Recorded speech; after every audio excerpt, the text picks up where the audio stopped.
China 47% trade को अपने water network से निकाल रहा है। 47%, लाइक ये इंडिया की हालत हुई करती थी पहले, और इंडिया अभी तक सिर्फ 6% के आसपास कर रहा है। तो अभी भी हेवीली हम डिपेंडेंट है रोड्स पर, और चाइना को एक ग्लोबल ट्रेड मॉन्स्टर कह सकते हैं, मानते हैं राइट, कि ह्यूज अमाउंट्स में वो ट्रेड करता है।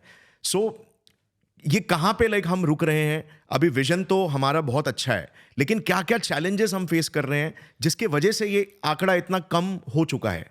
देखिए, एक बात है, मैं एक सिंपल लाइन में बताऊं, पानी में पैसा है।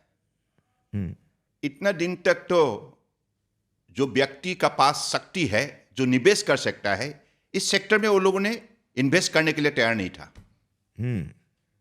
रुचि नहीं था, और वो मानना था कि उनको लगता था कि इसमें हम कैसे इन्वेस्ट करिए, यहाँ तो कोई बेटा रिटर्न नहीं होगा, इंफ्रास्ट्रक्चर नहीं होता, इंफ्रास्ट्रक्चर नहीं है, ये नहीं है। अब जब गंगा में 60 नंबर्स ऑफ जेटी बनने लगा, मल्टी मॉडल टर्मिनल बनने लगे, और ड्रेजिंग वहां निरंतर होने लगे, उसी हिसाब से ब्रह्मपुत्र में भी कैसे, ब्रिटिश के ज़माने में मुझे किसी ने बताया कि उसी कालखंड में रेलवे नेटवर्क, रोड नेटवर्क तो थे नहीं। तो हाँ, असम में उत्पादित जो भी साय हो, पेट्रोलियम हो, कोयला हो या टिम्बर हो, इन चीज़ों को कॉमनवेल्थ कंट्री के अंदर ट्रांसपोर्ट करने के लिए उन्होंने क्या किया था, डिब्रूगढ़ से बाय वाटरवेज यात्रा उन्होंने शुरू किया था, और कलकत्ता पोर्ट में उसको अनलूट किया था, मर्डर वेसल में लूट करके ग्लोबल डेस्टिनेशन तक ले गए थे। तो उसी कालखंड में उसी हिसाब से वाटरवेज को सही इस्तेमाल की गई थी, सही उपयोग की गई थी, और इकोनॉमी उसी हिसाब से चलता था। लेकिन बाद में जब इन विषय पर पूर्वी सरकार ने कोई ध्यान नहीं दिया, तो लोगों का इंटरेस्ट भी यहां से उतर गया। सब कोई रोडवेज में इन्वेस्ट करने लग गए, रेलवेज में इन्वेस्ट करने लग गए। तो उनको मानना था कि यहां कोई भविष्य नहीं है। लेकिन अब जब इंफ्रास्ट्रक्चर बनी, जब आपने सुने होंगे कि माननीय प्रधानमंत्री जी ने कहा कि यूरोप में ही हमेशा रिवर क्रूज क्यों, हिंदुस्तान में भी इतना नदी है, यहां भी रिवर क्रूज हो सकता है। तो लोगों ने पहले ऐसा, लोगों का मन में मानना था कि नहीं, हमारा गंगा में तो गहराई नहीं है, ब्रह्मपुत्र में भी गहराई नहीं है, कहीं जहाज फंस जाएगा, यहां रिवर क्रूज हो नहीं सकता। लेकिन ये गलत है। एमवी गंगा विलास बनारस से शुरू हुई और डिब्रूगढ़ तक 3200 kilometre, longest river cruise in the world. अब देखिए, 3 क्रूज से अब 25 क्रूज हो गया। Just see the growth. Investor आ गए निवेश करने के लिए, क्योंकि उनको मालूम है कि अगर रिवर सेक्टर को उन्होंने सही इस्तेमाल की है तो उसका बेटर रिटर्न होगा। तो मुझे लगता है कि लोगों का रुचि बढ़ाने के लिए आपको कहीं ना कहीं उदाहरण खड़ा करना होगा, सफलता की उदाहरण, success story you will have to create, so that you could convince the people, yes, you can come forward and invest here, and whatever facilities required. Supposing अगर आपने जहाज शुरू की, तो जो कठिनाई आपका है, आप तो बोलते जाएंगे, ये व्यवस्था हमको सही है, ये व्यवस्था सही है। This is how the ecosystem grows up. So this is how inland waterways में भी ऐसा बन रहा है। कांग्रेस का कार्यकाल में सिर्फ 3 थे। परम आदरणीय प्रधानमंत्री जी ने, आप that was operational. Altogether during their time only 5 national waterways थे। अब 5 से लेकर 111 तक वृद्धि हुई। इससे अनुमान लगा सकते हैं कि हमने इस सेक्टर को कितना नेग्लेक्ट किया पिछले दिनों में। सेक्टर में बचे हुए शक्ति को हमने कभी देखा ही नहीं। राइट। अच्छा, अभी अफ्रीका की आबादी 1.5 बिलियन है, और अभी अफ्रीका एक बहुत बड़ा मार्केट बन रहा है, अपने मैरीटाइम इंफ्रास्ट्रक्चर को डेवलप कर रहा है। पोर्ट्स वहाँ पे बहुत बन रहे हैं, और चाइना जैसे प्लेयर्स तो भाग चुके हैं वहाँ पे ऑलरेडी, और दुबई ने भी वहाँ पे $10 बिलियन का इन्वेस्टमेंट दे दिया यूएई ने. सो सर, हमारा क्या विजन है इस चीज़ को लेने का? बिकॉज 10 साल के अंदर हमने कुछ एक्शन नहीं लिया तो अफ्रीकन कंट्रीज सारा चाइना और ये सारे देशों के साथ भाग जाएंगे 50-50 ईयर्स के लीज के लिए. तो हमारा क्या विजन है इस चीज़ को हैंडल करने के लिए? देखिए, मैं तो कहूँगा कि अफ्रीका का साथ हमारा अच्छा रिश्ता है, और तंजानिया की तरफ से हमें अनुरोध किया गया है कि वहाँ हम एक स्पेशल इकोनॉमिक जोन खड़ा करें तंजानिया में, SEZ. तो इसका जिम्मेदारी JNPA जो है ना, हमारे पोर्ट, इस पोर्ट को दी गई है. तो ये भी हमारी तरफ से काम में हम लगे हुए हैं. तो that is how like we are going to develop expand our network even in African soil also. Right. So infrastructure develop हो रहा है और फिर धीरे धीरे कोऑपरेशन चालू हो रहा है. राइट. क्योंकि दुनिया को कनेक्ट करने के लिए आपको महासागर क्रॉस करना ही होगा. That is why either sea and ocean, you'll have to cross it to reach the targeted destination. तो यानी कि दुनिया में जितना भी देश है, ये देश कहीं ना कहीं सागर और महासागर का पास में बसे हुए हैं. तो to reach out those, like, nation, to create market, to develop supply chain, to develop the connectivity and networking, and also global coordination, cooperation, it is only possible through blue economy. तो इसलिए आपकी information के लिए मैं बताऊं, maritime अमृतकाल vision 2047 हम 80 lakh crore invest कर रहा है, 80 lakh crore in the next 25 years to achieve the target.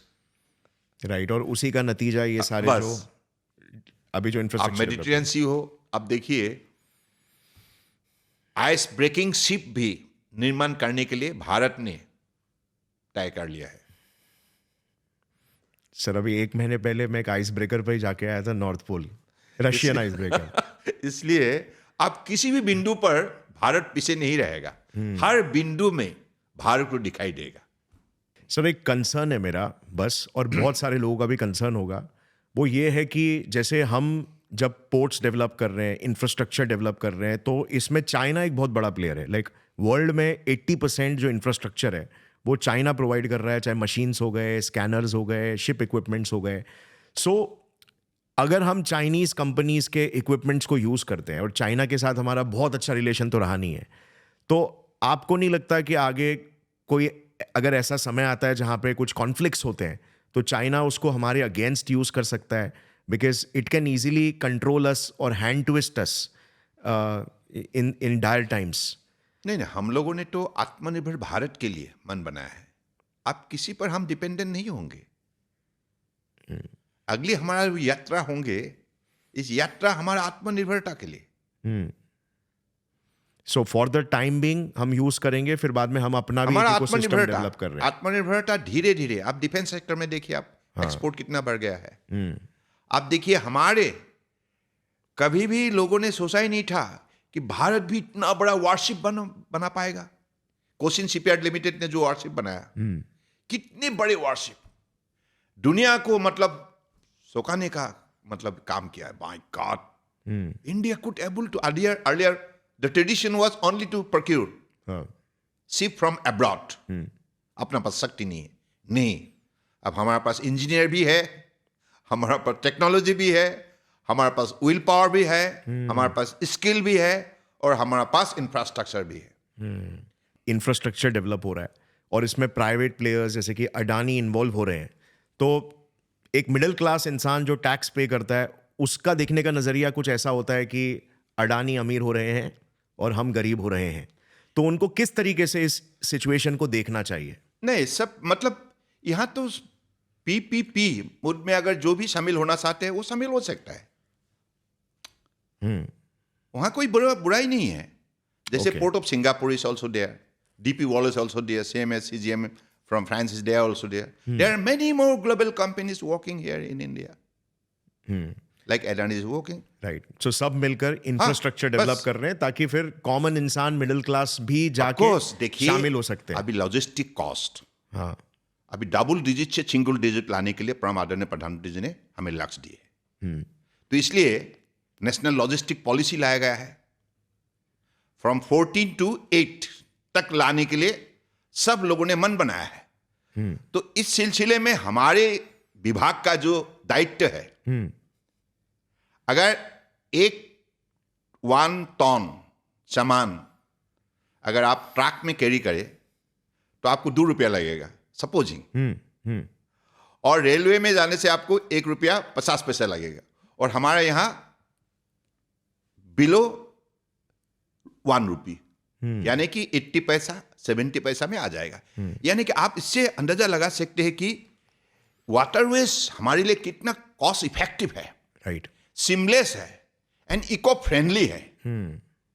सड़क में जो कंजेशन होता है ना, भीड़ होता है, इसकी वजह से कितना पोल्यूशन होता है. लेकिन नेट जीरो का जो लक्ष्य दी है, ग्रीन शिपिंग, ग्रीन पोर्ट का जो लक्ष्य दी है, ग्रीन हाइड्रोजन, ग्रीन एमोनिया, सारे लक्ष्य को पूरा करने के लिए अब हम लगे हुए हैं. क्योंकि ये जो आम जनता, आपने जैसे जो सवाल आपने की है, आम जनता के जीवन में निश्चित रूप से अगर लॉजिस्टिक कॉस्ट कम हो गया, उसका कीमत भी कम होगा, तो एक डेली वेज अर्नर के जीवन में कितना बड़ा सकारात्मक इसका ये होगा, इम्पैक्ट होगा, है ना.